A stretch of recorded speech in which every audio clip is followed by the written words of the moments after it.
All right, so I'm coming to you from vacation. I'm in Gatlinburg, Tennessee right now, actually Pigeon Forge. We're here camping for the weekend, having a great time, but unfortunately, news does not ever stop at Tesla, including when you're taking some time away. So trying to get this out to you. This is not our normal setting, and I apologize about that.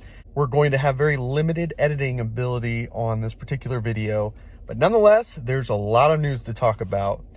Just yesterday, Elon Musk tweeted out that if you want early access to full self-driving beta, let him know. So what does that mean exactly? So of course, Twitter went crazy, myself included. We all are tweeting. There's no clear understanding of how you get access other than, hey, just let us know. So thousands upon thousands of people responded to the tweet, and there's not much else to go off of. However, what we found out about today is that you need to send a request to Earlyaccess@tesla.com. That's actually an older program that they had at Tesla that they're actually going to be using that email address to help filter through the requests. Now, when you send this request in, you need to include your name, your VIN number, and then they say your driving type. And what they mean by that is what kind of driving are you doing, so that way they can understand, as well as location. That should be all you need to include. Now, that is from this morning. So last night, Elon Musk extended the reach, or at least extended the opportunity for the reach of full self-driving beta. And then this morning, we found out how you're actually going to request. And then this evening, we find out, well, there's even more interesting updates to that.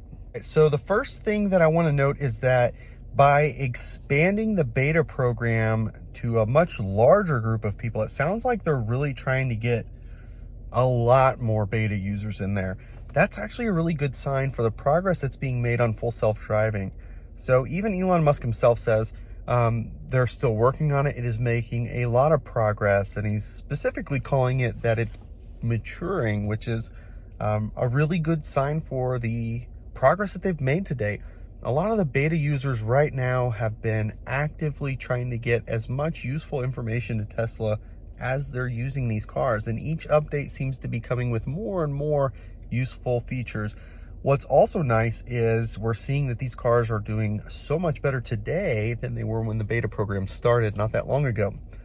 So it makes sense that they're ready to grow that group. Now, to do it by as big as they're talking about, they must be getting ready to make a huge update, which we've all been talking about for quite a while now, that this big update, this next one, is going to be the big one. So it sounds like they're timing that with this expanded beta rollout. Now, one of the things that Elon Musk did clarify is that they use the term beta to help make it a little bit clearer to people that this is not fully functioning or fully out there. It's really to get people's mind in the right place. Don't fully trust the system yet. And there's a lot of opinions. I'm not going to go down that path. I'm sure somebody's commenting right now about it.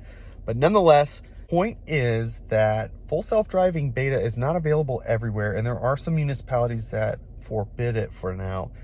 And as this becomes more and more widely available, I am positive that there's going to be more challenges to full self-driving, and not just full self-driving at Tesla, but autonomous driving across the board, because right now the regulations are not super robust because this is all new stuff. So there are some unique political challenges ahead for Tesla and everybody else that's trying to do this, and that is to be expected. So this is going to be more and more challenging as we move on. But again, the good thing is that they are expanding this, so they have made significant progress and are feeling comfortable by expanding the rollout. Now, here's another thing that happened. So this evening, this is the third update that we have in what seems like 24 hours, something like that. Elon Musk did tweet that because of this high demand for the beta expansion, that they were going to be adding request beta as a button in the settings on the car. So this download beta button is going to be added in the service section of the car. And I don't know exactly what that means. And there's a lot of questions about what that means. It's like every time this guy tweets, there's more questions than there are answers, and it gets everybody excited, and then everybody gets let down, and it's a roller coaster ride.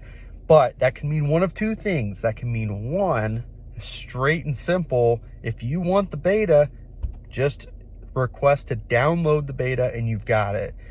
That could be possible. I don't think it's as likely as the alternative, which is when you download the beta, what you're actually doing is requesting the beta to be granted access to your car. I think that's more likely, but we don't have clarification and we don't know for sure one way or the other.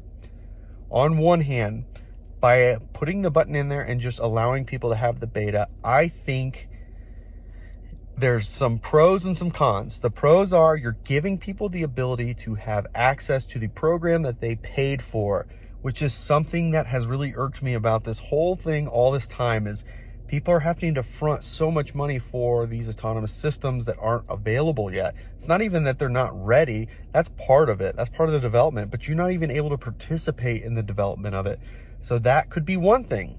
On the flip side, rolling out a beta to anybody that wants it, there could be some pretty unique challenges with that. And how do you ensure you're trusting that beta rollout to the right people?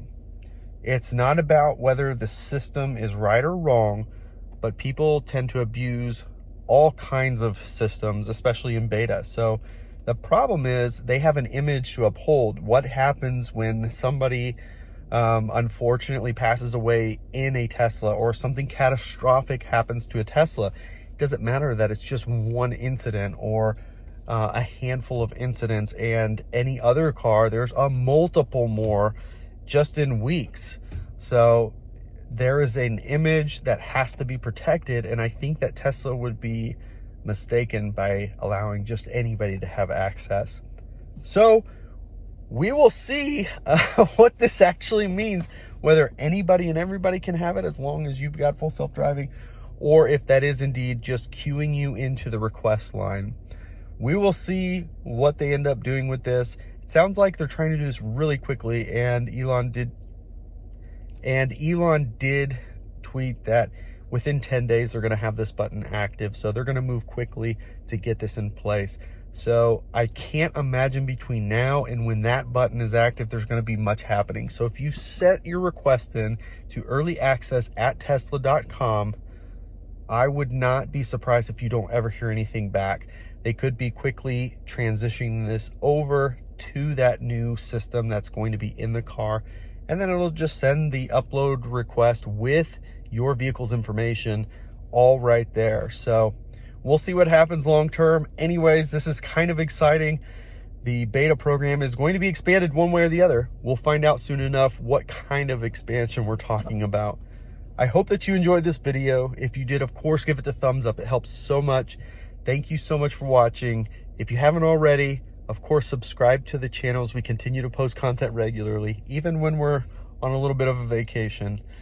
Thanks so much for watching, and we'll catch you next time.